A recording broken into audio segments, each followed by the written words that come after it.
और जयपुर से बड़ी खबर है, राइट टू हेल्थ बिल का विरोध लगातार चल रहा है। राइट टू हेल्थ बिल के समर्थन में अब सामाजिक संगठन भी उतर आए हैं। सामाजिक संगठन की ओर से प्रेस कॉन्फ्रेंस का आयोजन किया जा रहा है। सीधे आपको वही लिए चलते हैं। हम जब जाएंगे आपके और हमारे टैक्स पेयर्स के पैसे से, वो गैर सरकारी ढांचे में, प्राइवेट सेक्टर में पैसा जा रहा है, उसकी भी जवाबदेही होनी चाहिए। तो वो पारदर्शिता, जवाबदेही का पूरा एक ढांचा जनता के पैसों से स्वास्थ्य की चीजों में हो, वो बहुत जरूरी है। बाकी प्राइवेट सेक्टर कुछ 5 स्टार होटल लगा के किसी और का कोई जो इलाज करना चाहता है, उसका हम कोई सवाल नहीं उठा रहे हैं। हम उठा रहे हैं हमारे पैसों के हिसाब का सवाल। तो साथियों, मैं छाया तो बोलूंगी नहीं, मुझे बोले मैं खुद ही बोल देती हूँ। हमारे कुछ साथियों को मैंने केवल नैतिकता, दोस्ती के कारण रोका है, तो बहुत धन्यवाद भाइयों। तो साथियों, मेरे को 2 बात बोलनी है। एक तो ये ऐसा नहीं है कि ये कानून कोई रेवड़ी वाला हिस्सा है। ये क्यों आ रहा है कानून? ये संवैधानिक दायरे के अंदर है। आर्टिकल 21 अनुच्छेद 21 और सुप्रीम कोर्ट के अनगिनत जजमेंट की राइट टू हेल्थ कानून बनना चाहिए। आपका 89 का तो एक तरफ विरोध तो दूसरी तरफ समर्थन भी शुरू हो चुका है। बढ़ते हैं आगे। राजसमंद के नाथुदारा से बड़ी खबर, जहां पर ट्रक ने निजी बस को टक्कर मार दी। सड़क हादसे में 12 से ज्यादा लोगों के घायल होने की खबर है। फिलहाल घायलों को नाथुदारा जिला अस्पताल में भर्ती कराया गया है, जहां उनका इलाज चल रहा है। घटनास्थल पर पुलिस भी मौजूद है और हादसे की जांच शुरू कर दी गई है।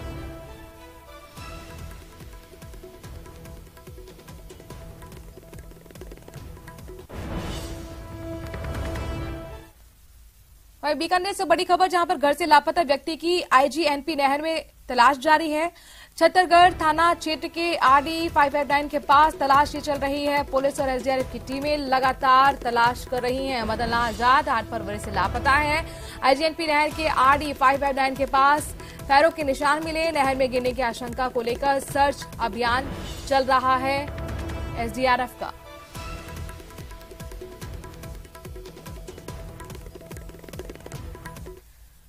और जयपुर से बड़ी खबर, जहां पर जेडीए प्रवर्तन दस्ते की बड़ी कार्रवाई देखने को मिली है। 5 मंजिला अवैध बिल्डिंग को सीज कर दिया गया है। जोन 9 गायत्री नगर सांगानेर में अवैध बिल्डिंग को सीज किया गया। जेडीए बिल्डिंग को जो बायलॉज का उल्लंघन कर दरअसल ये बिल्डिंग बताई जा रही है बनाई गई थी, और इसकी शिकायत के बाद जेडीए प्रवर्तन टीम ने अवैध बिल्डिंग को सीज कर दिया।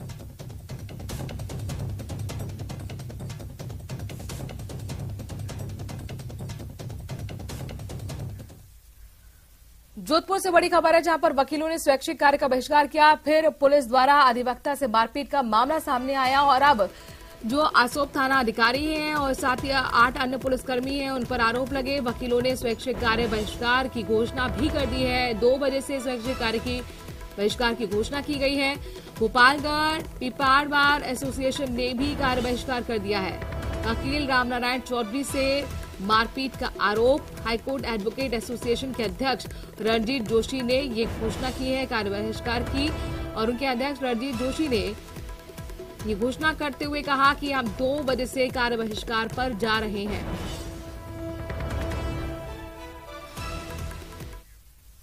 उदयपुर में हुई बजरंग दल के पदाधिकारी राजू परमार की हत्या के मामले में पुलिस ने सुपारी किलर विजय मीणा को गिरफ्तार कर लिया है, जिसके बाद राजू परमार की हत्या का कनेक्शन सेंट्रल जेल से मिलता हुआ नजर आ रहा है।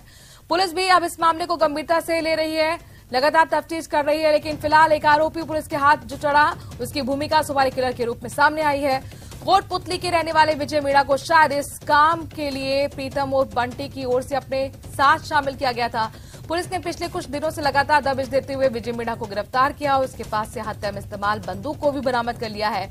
विजय मीणा ने मृतक राजू परमार के सिर में 3 फायर किए थे, जिसके चलते उसकी मौके पर मौत हो गई थी।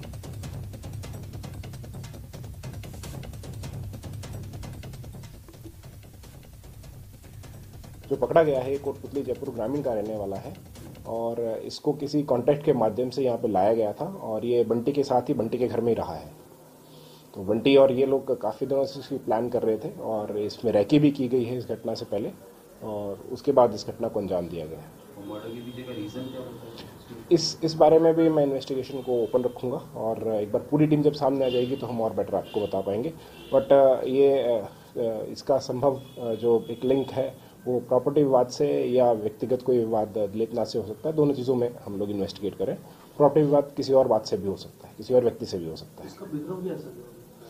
ये व्यक्ति कम पढ़ा लिखा है और पूर्व में भी ये जेल जा चुका है इसी तरह के केस में। इस तरह से इसको एक तरह से हायर करके लाया गया था जिसको यहाँ पे इस वारदात को अंजाम देना था। बीकानेर से बड़ी खबर है जहां पर शिक्षा अधिकारियों का पैदल कूच हुआ है। शिक्षा निदेशालय से जयपुर के लिए कूच 10 महीने से लंबित प्रधानाचार्य डीपीसी करने की मांग कर रहे हैं। 1 महीने से निदेशालय पर ये लगातार धरना चल रहा है। राजस्थान शिक्षा सेवा परिषद रेसा से जुड़े हुए हैं सभी शिक्षा अधिकारी। प्रदेश अध्यक्ष कृष्ण कुमार गोदरा के नेतृत्व में ये कूच शुरू किया गया और इसके साथ 200 से ज्यादा शिक्षा अधिकारियों ने ये कूच शुरू कर दिया।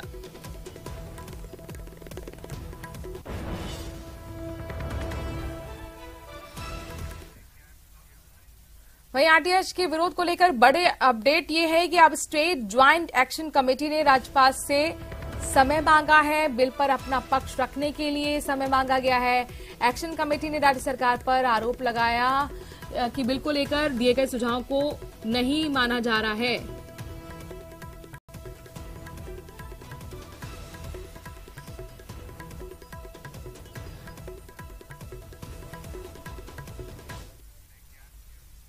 और अब आपको झुंझुनू की तस्वीर दिखाते हैं। पहले तस्वीरें देखिए और देखिए कि किस तरह खुलेआम चल रहा है अवैध लकड़ियों की तस्करी का खेल। तस्वीरें झुंझुनू के हरियाणा बॉर्डर की हैं जहां बड़े पैमाने पर लकड़ियों का अवैध कारोबार हो रहा है। झुंझुनू से रोजाना 50 से ज्यादा पिकअप गाड़ियां बॉर्डर पर पहुंच रही हैं। ये सब प्रशासन की नाक के नीचे हो रहा है।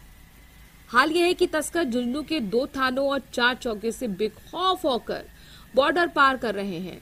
रात होते ही लकड़ी तस्करों के चांदी हो जाती है। ये वाहन रोजाना प्रशासन और विभाग को चकमा देकर अप्रोच रास्तों से गुजरते हैं। आरा मशीनों तक गाड़ियां पहुंचाने में युवक पेट्रोलिंग करते और वाहनों के आगे आगे चलते रहते हैं। गाड़ियों को सुरक्षित आरा मशीनों तक पहुंचाते हैं। खेतड़ी, गुड़ा, उदयपुर वाटी, नवलगढ़ इलाके में ये काम बड़े पैमाने पर चल रहा है। हालांकि वन विभाग कार्रवाई की बात तो कह रहा है, लेकिन तस्कर बेखौफ है।